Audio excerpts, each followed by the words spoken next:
Egun on deizula Jainkoak adiskide. Elizaren irakaspen soziala. Ez naiz ni gerraren zale, baizik pakearen alde. Kantatu zuen Juan Francisco Petrirena Xenpelar, bertsolari ospetsuak 19. mendean. Nork ez luke hori bere egingo. Gizakiaren historia josia dugu, gerrate ez borrokaz. Gerrateri suntsitzailenak 20. mendekoak izan ziren. Hortako baliabide eta armarik ikaragarrienak sortu baizituen teknikak. 21. mende hontan ere joera bera dagoela esango nuke. Noiz arte. Ez ote du gizakiak inoiz ikasiko eztabaidak beste era batera konpontzen. Bizi garen etxe hau, lurra, erabat triskatzea, eta berten bizigeranok elkar sakailatzea beste biderik ez ote dugu ba. Beti egin izan dira bai saiakerak, arazoak elkarrizketa eta negoziaketa bidez konpontzeko. Helburu horrekin antolatu zituzten, erakunde bereziak ere 20. mendean, adibidez, Nazio Batuen erakundea, ONU. Baina, bistan da, halako erakundeek ere akats handia dituztela eta gutxitan lortzen dutela beren helburua. Oso urruti dugu egiazko bakea herrien arteko harremanetan. Denok aitortzen dugu irtenbiderik egokiena elkarrizketa dela, baina negoziaketa mailan esertzean baote dugu elkarrizketarako jarrerarik. Solaskidearen ikuspuntuak, arrazoiak, planteamendu zuzenak, eskaera bidezkoak, begirune zentzuten da aintzakotzat hartzen ez badakigu, ezin izan elkarrizketarik. Batak bestea baino garrasia handiagoa egitea eta berea ezarri nahia, bakarrizketa setatia baizik ez da. Eta horrek ez dakar, elkar ulertzerik ez pakerik. Horrelakoetan gizakiak zertara jotzen du, elkar etsaitzat hartzera, indarkeria erabiltzera. Eta bere asmoa armaz ezartzera, etsaia suntsituz.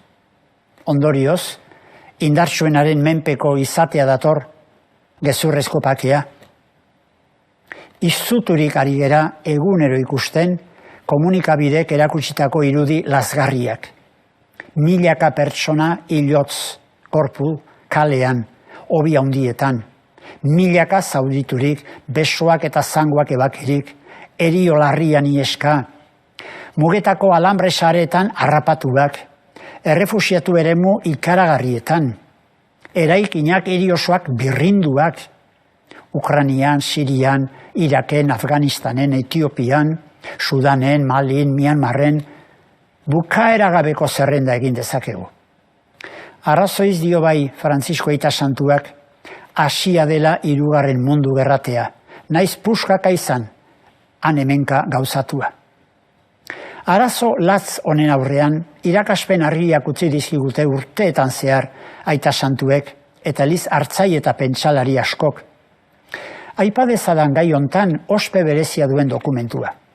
Joan 23. Pacem Interris entziklika, 1983an argitaratua. Ona zer dioen.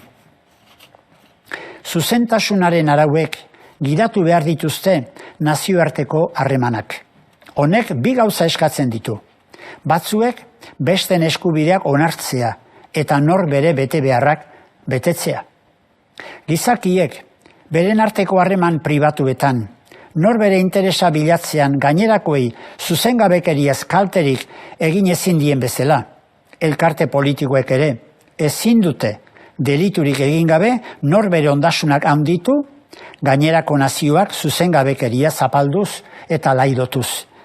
Egoki dator hemen, San Agustinen esaera hura, zuzentasuna baztertu ezkero, ez dira erreinuak lapurreta baizik.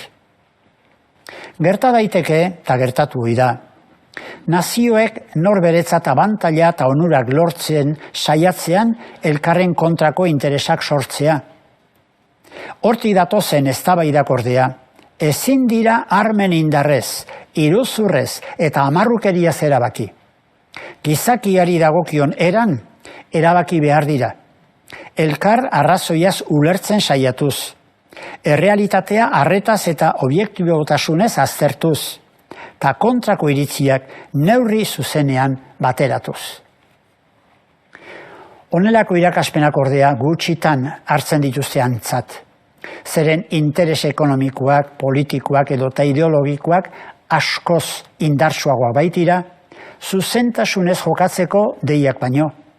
Naiz eta jakin horrek erabateko ondamendira daramala, nola erasotua, hala erasotzailea, eta azken batean mundu osoa. Euskal Herriaren historian ere nozitu izan dugu inposaketa politikoaren, indarkeriaren, hilketen, torturen edota intolerantziaren zigorra. Oso ugaria da, euskal gotzaiek egoera horren aurrean landu eta eskainitako gogoeta.